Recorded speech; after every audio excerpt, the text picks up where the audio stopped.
All right, first and foremost, thank you everybody for showing up. Thanks everybody for being here. Really appreciate your time. I know you got a lot of things going on. Basketball had a big win last night. Coach Patino, a big win to start the season 1-0. Really proud of him. I do want to mention this before we get going. Mark Coyle's birthday is today, so happy birthday to our athletic director. And just want to say thank you to all of you for all your coverage. I mean, good things, bad things, positive, negative. Just appreciate your coverage of our program and teaching our players how to handle the media. I think that's one of our things we continue to teach as we move forward is we're very lucky to have all of you because we have NFL, professional, collegiate media and people that are really good at their jobs and really good at the questions they ask, that this isn't just a softball town, softball city where you get all the freebies. You have to answer tough questions, and our players can learn a lot from all of you, so thank you. Last but not least, just want to thank all of our military, our veterans, our alum that serve our country every single day. We represented them today. They got a game ball today inside our locker room. In terms of just everybody who graduated, who's a part of University of Minnesota right now, that's serving in our military, did serve in our military, protected all of our freedoms every single day. You know, our country has this issue, whether it's flag or song or anthem. One thing our players understand is we support people, and we're in agreements with that. And I'm really proud of our players and what they stand for and what they do, how they live their life. So what you saw today was a trust in the process. You know, that's what I saw today. We got better. We got better from last week to this week. Had a lot of adverse situations last week. Like I said, we got whooped. That was the quote last week. Well, this week we got better. I mean, it's very simple. We had a great practice Sunday, team meeting. They got real very quickly. And then Monday had a day off, but they hit academics harder than they ever have. The expectation was risen, and they met that expectation academically. And then you get into Tuesday, Wednesday, Thursday, Friday practices, and I told them I thought they practiced better than they had all year. And for a team that was 4-5, 1-5 in the Big Ten, everybody on them hard and tough, for them to be able to come out and play like they did today, that shows their courage, their strength, the process, the culture, and I'm proud of them for that. We needed to start fast. We talked in the locker room that two teams that are 4-5, it's a big game for both of them. You know, whoever kind of strikes first, you can kind of take the spirit out of somebody else. And we did that, I thought, right off the initial bat with the kickoff return. But you got to give Nebraska a lot of credit. Coach Riley's a class act. Got to know him over the years, just a class person, class coach. I got a lot of respect for him and his staff and what they do at Nebraska. So big win for our program. It's only 1-0. That's all it is. But we said a lot of cool things tonight. 409 yards rushing. It was the 8th greatest rushing performance in school history. I thought Rodney ran spectacularly. I thought Kobe ran tough and at elite level. I thought Demery showed what he could do. You know, they provided some things for us to get simpler, and we got simpler, and I thought Demery did a tremendous job running the offense. Demery ran for 183 yards as a quarterback, which is a school record. Rodney, 279 all-purpose yards, which is 7th all-time. 54 points, which is the 2nd most ever in Big Ten play for us, and then the most in the Big Ten since 2006. I think Indiana was the last time in 2006. And then I do want to mention this because he's one of our famous alums, is that the last time we opened the game with an opening kickoff was Tyrone Carter. So I just want to give a shout out to TC, and you know, thanks for supporting our program the way you do, and you know, pretty cool. So with that, open it for questions.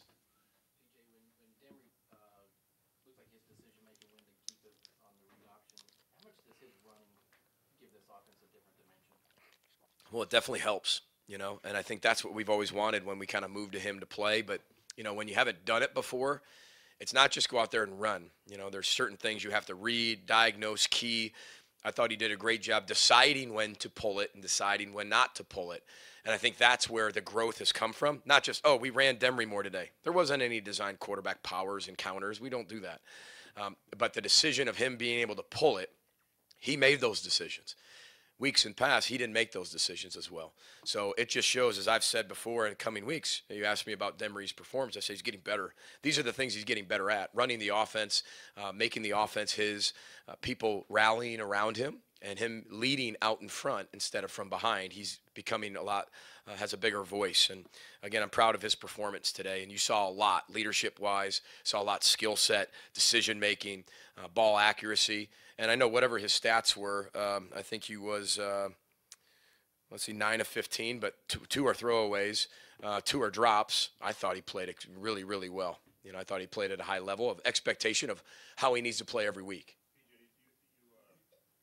He seems exceptional on that sleight of handout stuff. Is that something that you teach or work on, or is he natural at that, taking the sleight of hand on the handout? Yeah, I wish it was natural. We've been teaching that for a long time, you know, and I think that's where he's made the most progress. Is not even just you give the ball or you pull the ball. It's how you do that. It's like a magic trick, right? It's the sleight of hand, as you said. It's got to look the same. And tonight, there were 2 instances, or today, I'm on the headset. This never happens. I'm on the headset, and I think Rodney has the ball. And all of a sudden, I see Rodney's arms go like this because he gets tackled, and I yell on the headset, fumble. I mean, even I thought Rodney had the ball, and that never happens. And so he was doing a tremendous job, better than he did in the past of doing that. And I think he's, again, gained more confidence. Coach Shiraka's doing a tremendous job developing him. I don't think there's anybody in the country better at developing quarterbacks than Kirk Shiraka, and he's proven that with Zach Terrell from 1-11 to 13-0, from Joe Flacco, from everybody he's ever been in contact with. He makes them better. But there's a process to doing that. Again, you can't shove the square peg in the round hole and force it. There's a natural progression, especially for a kid who hasn't played before. You guys are winning 14-7. They have the ball down there, go for it 4th and 1, and Duke makes that stop, and then you guys come down and score. You feel like the game turned on that play? Yeah, Duke earned a C on his chest this week. You know, for all the things Duke McGee's been through this year, what it shows is resiliency. It shows commitment. It shows accountability. And it shows that he wanted to change his best and be what he wants to be for this football team. And he earned a captaincy this week. And he went out there and played like a captain today. And that 4th and 1, I mean, our defense, I give them a lot of credit. That 4th and 1, that's a game-changing, that's a result-ending, changing type play. That shouldn't work. X here, O there, guy blocking there. There's an extra O over here, and we don't have anybody to block him. Sometimes you got to make people miss. Players make plays, and he made a bunch of plays. Coach, after last week's struggles, especially on the run defense, what impressed you most about how you guys responded? The biggest thing is the resilience that we had, the perseverance, the belief in one another. You know, earlier in the week, we wrote down who we were going to play this game for on our team and who we were going to play this game for away from our team. Kept it very concise to 2 people. And that's part of our Farmers Alliance. You know, our necktie mentality, Prefontaine Pace Farmers Alliance. That's what our culture is about, other people. And they did that tonight. And that's the way they played. And I think they got a chance. This is all about understanding what our culture means. When we say things, what does that mean? That's what it means. They played for each other. That looked like when we were at Oregon State. That was the last time I saw this team play that well together. One thing I said we've lacked is execution and consistency. Right? Everybody says, well, what's the issue? Execution, consistency. We were consistent tonight, and we executed at a high level, and that's what we're capable of doing. BJ, the speed option, is that something that you like with Demery there? I mean, you get him with the big one the second time on. You know, we've had that in there. We ran speed option before, but we liked because of the defense they were giving us. And, you know, Coach Shiraka did tremendous. We've been working on that. Option's something you have to work on a lot. You can't just say we're going to throw speed option in there. I mean, that's a ball going backwards, you know, like a toss. You know, that is makes you nervous out in space, right?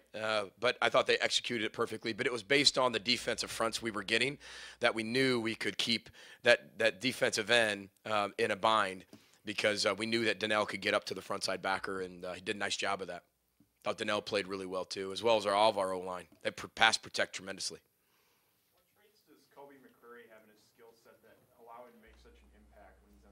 Well, first of all, he's very selfless, and he's a tireless worker. But when you watch him play, he's got incredible feet for a big guy. Vision's good, but then he finishes runs. He's a powerful runner.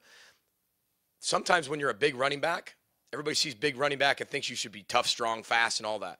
There's a lot of big backs that don't run, we call it behind their pads. He runs behind his pads. Right? Where his pads are the thing pushing him forward. He understands leverage. He understands the vertical and horizontal game of football, and he does a tremendous job of finishing. He's got a lot of pride. A lot of pride. Pride in himself, pride in his teammates. This is his last go-around. And talk about a guy who's changed probably the most. Donnell, Kobe, two guys probably changed the most in this culture. And I'm very proud of them for that. They're getting exceptional results. Take two more for Coach. Coach, what do you think about Spielman's performance? A teammate of a lot of. Yeah, we got to keep Minnesota in-state talent right here.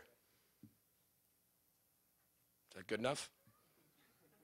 That's the best compliment I can give him. He's exceptional. And, I think he's one of those guys that's a difference maker. And we got to keep those difference makers right here in the state. Everybody hear that, 2019s?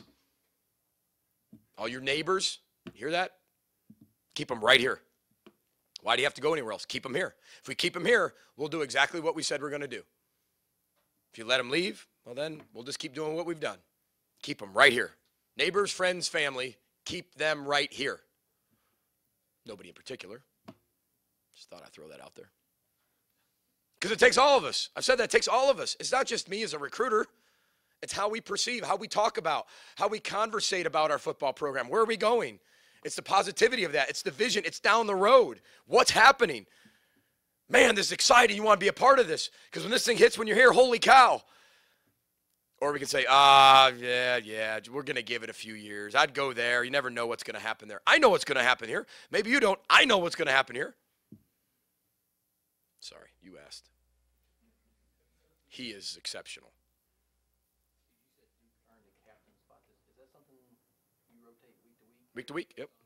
We have Leadership Council, which is 36 members, right? And you know about that. And then what we do on Fridays, I pick captains for that particular week. Who led the most, who served the most, who gave the most, who was better in the community, who led our team better than other people, what type of game is this going to be, who do I need to perform at a very, very high level. And when you don't have a ton of seniors, you don't have a ton of senior natural leadership, you got to create it from other places. And but, yeah, Duke earned the C. And there were 5 guys that earned the C this week, and I thought they all played really, really well. Blake Cashman was one of them. John Celestine was another one of them. And nothing by coincidence. Waz was another one. And then Rodney Smith. If you look at the 5 top performers from probably this game, those are probably some of the top 5 performers. Nothing by coincidence. Thank you, guys. Thank you, Coach. That's it. Row the boat, Sky Yama. Go Gophers. Thank you, veterans.